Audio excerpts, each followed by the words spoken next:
नाजरीन अस्सलाम वालेकुम। इनसाइड न्यूज के नए प्रोग्राम के साथ मैं हूं इब्राहिम राजा और आज हम बात करेंगे कि हल्का एन ने 249 के नतीजे में ड्रामाई मोड़ कैसे आया, वो कौन से 3 बुनियादी नुकात थे या वो कौन से 3 बुनियादी मुहर्रकात थे जिसकी वजह से ये पूरी गेम और ये पूरी बाजी ही उलट गई। इस पूरी सूरत हाल में क्या अहम फैसले किए गए हैं और वो कौन से 2 फैक्टर्स हैं जिनमें से एक फैक्टर के बारे में यह तासुर था कि इस फैक्टर को एस्टेब्लिशमेंट की हमायत हासिल है, लेकिन यह तासुर हैरानकुन तौर पर गलत साबित हुआ। और वो कौन सा फैक्टर था जिसके बारे में यह तासुर था कि इस फैक्टर के खिलाफ इस वक्त पूरी रियासत भी खड़ी है और पूरी हुकूमत भी खड़ी है, लेकिन उसके बावजूद इस फैक्टर ने एक हैरानकुन सरप्राइज दिया। हमारे जिन दोस्तों ने अब तक हमारे चैनल को सब्सक्राइब नहीं किया उनसे हम कहेंगे कि हमारे चैनल को सब्सक्राइब कर लें ताकि उन्हें अहम मालूमात बर वक्त मिलती रहें। अब वापस आते हैं आज के मौजू पर, यानी NA-249 के नतीजे में क्या एक ड्रामाई जो तब्दीली आई और कौन से वो 3 फैक्टर थे, वो कौन से 3 बुनियादी मुहर्रकात थे जिनके नतीजे में ये जो पूरी गेम है और पूरी बाजी उलट कर रह गई। तो सबसे पहले आपको बताएं कि इस हलके में कुल 276 पोलिंग स्टेशन थे और इनमें जो रजिस्टर्ड वोटर्स थे उनमें मर्दों की तादाद 2,01,500 जबकि खवातीन वोटर्स की तादाद 1,37,000 थी। यानी ये जो हलका है यहां रजिस्टर्ड वोटों की जो तादाद है वो कोई 3,38,000 से भी ज्यादा थी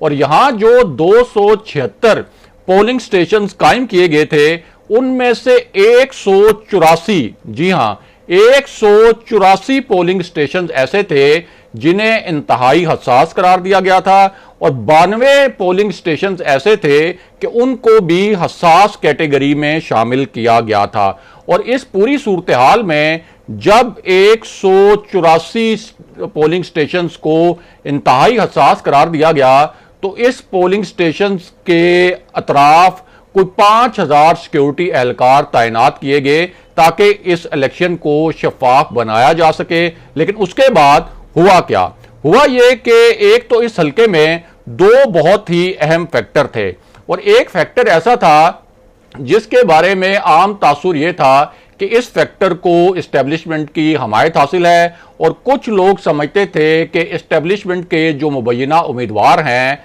वो इस इलेक्शन में एक सरप्राइज देंगे और वो इस इंतखाब में एक ऐसी कारकर्दगी दिखाएंगे जो बहुत से हलकों के लिए हैरानकुन होगी। लेकिन ये जो फैक्टर था वो एक बहुत ही आप कह सकते हैं कि पुरअसरार तरीके से नाकाम हो गया और ये तासुर भी जाहिर हो गया कि इस फैक्टर ने और इस फैक्टर के पीछे कोई पाकिस्तान की एस्टेब्लिशमेंट का हाथ था इस स्पेसिफिक इलेक्शन के हवाले से, क्योंकि ये जो फैक्टर है इसके बारे में सब जानते हैं और एक बहुत पुख्ता तासुर है कि ये सियासी फैक्टर असल में एस्टेब्लिशमेंट नहीं बनाया था और उस वक्त एस्टेब्लिशमेंट से इस सियासी फैक्टर को उम्मीद ये थी कि चूंकि हमें एस्टेब्लिशमेंट ने बनाया है तो 2018 के इलेक्शन में हमें कोई कामयाबी भी दिलवाई जाएगी। लेकिन हुआ ये कि 2018 के इलेक्शन में अनएक्सपेक्टेडली और हैरानकुन तौर पर कराची से काफी तादाद में सीट्स जो हैं वो पीटीआई ने जीत ली और ये जो फैक्टर था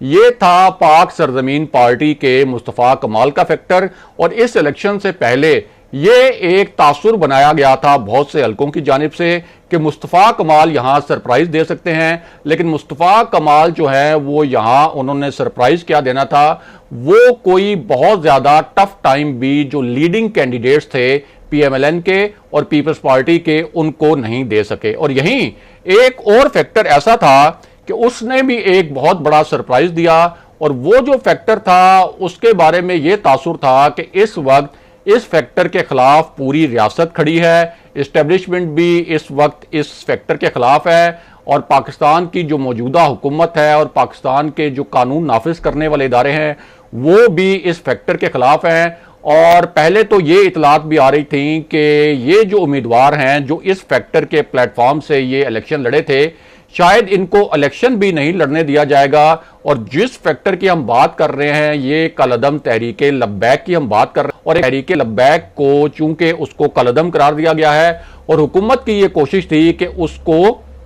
इंतखाबी तौर पर और सियासी तौर पर भी कलअदम किया जाए, तो पहला तासुर यह था कि शायद वो इलेक्शन में हिस्सा ही ना ले पाए। और अगर उसने इलेक्शन में हिस्सा भी लिया तो चूंकि अभी रिसेंटली इस जमात को कलअदम भी करार दिया गया, इस पर पाबंदियां लगीं, इसके खिलाफ क्रैकडाउन भी हुए, तो ये कराची के इस इलेक्शन में कोई अच्छा परफॉर्म नहीं कर सकेगी। लेकिन हुआ क्या? हुआ ये कि जहां जो तहरीके लब्बैक के उम्मीदवार थे नजीर अहमद, उन्होंने यहां से 11,125 वोट ले लिए। 11,125 वोट एक ऐसे इलेक्शन में जिसका टर्नआउट जो है वो बहुत ही कम था, और ये एक बहुत बड़ी बात है। अब वापस आते हैं कि वो कौन से 3 फैक्टर थे और वो कौन से 3 नुकात थे, 3 कौन से बुनियादी मुहर्रिकात थे जिनकी वजह से ये पूरी बाजी पलटी। तो सबसे पहले आपको बताएं कि यहां जो 2018 का इलेक्शन हुआ था, उस इलेक्शन में तहरीके इंसाफ के फैसल वाउडा ने 35,344 वोट हासिल किए थे। दूसरे नंबर पर उस वक्त शहबाज शरीफ रहे थे और उन्होंने 34,626 वोट लिए थे, जबकि पीपल्स पार्टी ने उस वक्त 7,200 वोट हासिल किए थे और वो उस वक्त छठे नंबर पर थी। यानी पहला नंबर पीटीआई, दूसरा नंबर पीएमएलएन और बीच में फिर 3 नंबर निकाल के छठे नंबर पर पीपल्स पार्टी आई थी। और उसके कुल वोट भी उस वक्त 7,200 थे और उस वक्त जो टर्नआउट था वो भी बहुत ज्यादा था। यानी इस तरह का टर्नआउट नहीं था जो कि एक महदूद टर्नआउट हमें 2021 के इलेक्शन में नजर आया। अब ये जो 2021 का इलेक्शन था, इसके मुतल्लिक जब सर्वे किए गए तो उनमें भी बड़ी हैरानकुन जो है वो मामलात और हैरानकुन पॉइंट्स सामने आए थे। और ये जो सर्वे थे, इनमें से एक सर्वे जो था वो पल्स कंसल्टेंट ने किया था, और पल्स कंसल्टेंट का जो सर्वे था उसके मुताबिक तहरीके इंसाफ यहां पर पहली चॉइस थी। यानी उस सर्वे में यह लग रहा था कि तहरीके इंसाफ यहां से जीत जाएगी। और जो गैलप का सर्वे था, जो कि सर्वेस के हिसाब से एक बड़ी एक अथॉरिटी मानी जाती है, उसका जो सर्वे था उसके मुताबिक मुस्लिम लीग नून यहां लोगों की पहली चॉइस थी। अब इस पूरी सूरत हाल में लग तो ये रहा था कि ये जो पूरा मुकाबला है ये असल में मुस्लिम लीग नून और तहरीके इंसाफ के दरमियान होगा। लेकिन जो पोलिंग डे था, उस पोलिंग डे के ऊपर कुछ ऐसे वाकयात हुए जिससे ये पूरी बाजी पलट गई। पीपल्स पार्टी का तो इस पूरे इलेक्शन पर मौकफ यह था कि इस इलेक्शन को डिले किया जाए, और उसने इलेक्शन कमीशन से बाकायदा दरखास्त भी की थी कि चूंकि एक कोरोना की इस वक्त सूरत हाल है, कोरोना जो है वो बहुत तेजी से फैल रहा है, तो इसलिए इस इलेक्शन को ताखीर से करवाया, कोरोना की सूरत हाल कुछ काबू में आए। और उससे तासुर यह बन रहा था कि पीपल्स पार्टी इस इलेक्शन के लिए कोई बहुत अच्छे तरीके से तैयार नहीं है। लेकिन उसके बावजूद जब 77 पोलिंग स्टेशन के रिजल्ट्स आए और उनमें मुस्लिम लीग नून लीड कर रही थी, तो उसके बाद बड़े ही पुरस्कार तरीके से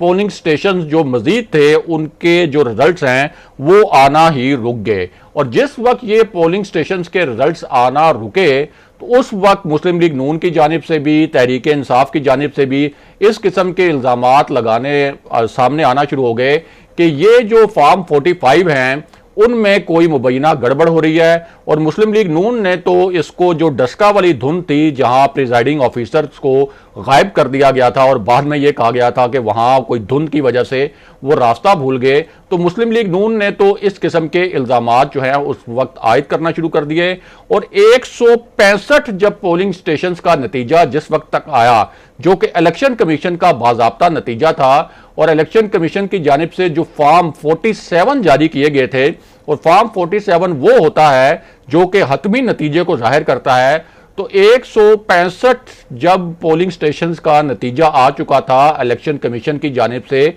सरकारी नतीजा, उस वक्त तक भी मुस्लिम लीग नून जो है वहां पर लीड कर रही थी। अब इसी दौरान जो मुस्तफा कमाल हैं उन्होंने एक इल्जाम यह लगा दिया कि फॉर्म 45 के साथ जो है गड़बड़ की जा रही है, और असल में वो इलेक्शन जो है ये 21 वाला इलेक्शन जो है, जो हल्का 249 में हो रहा था, ये इलेक्शन जो है वो जीते हैं। लेकिन खैर मुस्तफ़ा कमाल का तो उस वक्त एक पता चल गया था ट्रेंड, जो पहले 50 पोलिंग स्टेशन का रिजल्ट आया था उसी वक्त के उनकी जो पोजीशन है वो कोई ज़्यादा अच्छी नहीं है, और कंपटीशन उस वक्त ऐसा लग रहा था कि असल में मुस्लिम लीग नून और तहरीक लब्बैक के दरमियान हो रहा है, क्योंकि ये जो दोनों उम्मीदवार थे ये एक दूसरे के उस वक्त बड़े क्लोज चल रहे थे। लेकिन उसके बाद जो आखिरी नतीजा आया, यानी आखिरी जो 50-55 पोलिंग स्टेशंस का नतीजा आया, जो कि तकरीबन 8 घंटे की ताखीर से आया, उसके बाद ये पूरी जो है बाजी पलट गई है। और इसी मामले पर मरियम नवाज ने पीपल्स पार्टी, जो उनकी अभी रिसेंटली इत्तेहादी थी, उन पर बड़े ही ताबड़तोड़ किस्म के उनके खिलाफ ट्वीट किए, बड़े उनके ऊपर तनकीद के तीर चलाए, और यहां तक कि उन्होंने ये भी कह दिया कि बिल्कुल उसी तरह जिस तरह उन्होंने डस्का इलेक्शन में पाकिस्तान की इस्टेब्लिशमेंट की तरफ इशारा करके और तहरीक इंसाफ की तरफ इशारा करके ये कहा था कि डस्का की सीट जो है जिस तरह से धुंध में गुम की गई है, इस तरह से ये सीट जो है वो किसी को निगलने नहीं देंगे, उसी किस्म के अल्फाज उन्होंने हल्का 249 के मामले पर पीपल्स पार्टी की जानिब इशारा करते हुए ये अल्फाज भी कहे। इसी पूरी सूरत हाल में नासिर शाह ने, जो सूबाई वजीर हैं, उन्होंने मरियम नवाज को अनएक्सपेक्टेडली उनके ट्वीट्स पर जवाबात भी दिए, और उनमें से एक दिलचस्प जवाब यह था कि पहले हम इस बात को हमें सेलिब्रेट करना चाहिए कि पीडीएम का मुश्तरका मकसद तो यह था कि हमने पीटीआई को पीछे धकेलना है, पीटीआई एक सिलेक्टेड जमात है और उसको हमने रुसवाई से दो चार करना है, तो आए पहले इस बात को सेलिब्रेट करें कि हमने पीटीआई जो है उसको पीछे धकेला है। लेकिन जो